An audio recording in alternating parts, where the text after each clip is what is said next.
In mathematics, if you want to study anything, it is better if you have something in a group, because in a group the properties are similar to each other. So if we identify an element belongs to a certain group, so we already know that it has some properties similar to all the other elements. So how do we go about it? We go about it that we define group in such a way, different groups, so that we have some ready material. So whenever in future we come up with any problems that we want to identify, we want to solve, we want to derive anything, we have a ready-made solution to it. And of course we can build upon it, and we can add new properties, define a new group, and so on. So in group theory, everything can be made into a group, but there has to be some properties, some definitions, and so on. And so we begin with that a set of anything is called a group if it follows some properties. Of the properties are closure, associative, inverse, and identity. So we'll look all of this and see what is a group.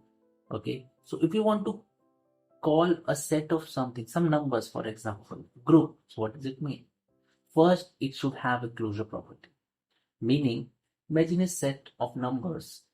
If there is an element A and if there is another element B, and we do some kind of operation between them, the operation can be anything: multiplication, addition, division.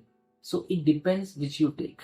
Okay, if we do an binary operation between the two elements, the resulting element should belong to the same set. So for example, if we take a set of natural numbers 1, 2, 3, 4 till infinity, and we take a binary operation of plus, so we get, if we take any numbers, 1 plus 2, 3. 3 also belongs to natural number. 5 plus 3, 8. 8 also belongs to natural number. And we can check for everything and we can go about to prove. We find that natural numbers is a set in which we have the closure property. So we have the closure property, so we can call this set as an algebraic structure. It has some kind of a structure to it. Okay, and now we go to find out another property, that is associative. Does it have an associative property? For example, if we have a binary operation, let's say plus a plus b bracket c, is it equal to a plus b, a plus bracket b plus c? So we shift the bracket and we see with the operations hold, and we can see it doesn't matter where the bracket is, the addition holds up. The natural number also has associative property with respect to addition. If we take multiplication, if we take division, minus, we don't know, we have to check, it might not happen. Okay, so whatever the set, for in our example we are taking natural numbers as a set on the binary operation of addition. So it has a closure property and it has an associative property. Because it has an associative property and closure property, it is called a semi-group now. Okay, we have to move on. Now we have to find out, does it have an identity element? Okay, an identity element is something which when added with respect to operation, okay, it depends upon the operation which we are talking about. For our example, the operation is plus. Okay, so with the operation we have defined, does it give the same element back? So for natural numbers 5 and the operation is plus, 5 plus something should give 5 back. And if we see, the answer should be 0, but 0 does not belong to natural numbers, so it doesn't have an identity element. So if it had that element, we would have called it another term monoid. Okay, but it doesn't have. So let us, for our sake of the examples, let us change the set. Let us consider the whole numbers, a set of numbers starting from 0 till infinity. In that case, we have the closure property, we have the associative property, and we also have the identity property. That is, we have the 0, which is an identity element. With respect to addition, we have not checked for other element. The binary operation can be anything. A set can be a monad or algebraic structure or semi-group with respect to one binary operation, and it could not be for another. So it's a case by case. This is we are just checking for addition. So if it is a set is 0 till infinity, it is called a monad form because it also has the identity element along with closure and association. Now we move to the next step. In the set, if we have an inverse of an element, okay, and that exists, so we say it is called a group. Now finally we have come to the definition of a group.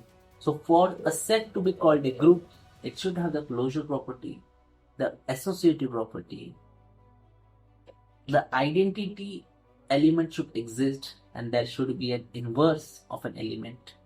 So inverse of, let's say, 5 is with respect to addition is -5, because for an inverse to exist, the operation of that number and that inverse should give an identity element. For in addition, the identity element is 0, so the inverse of 5 plus something which gives an identity element as 0 is -5, and we see -5 does not belong to our set, so we'll just increase the set.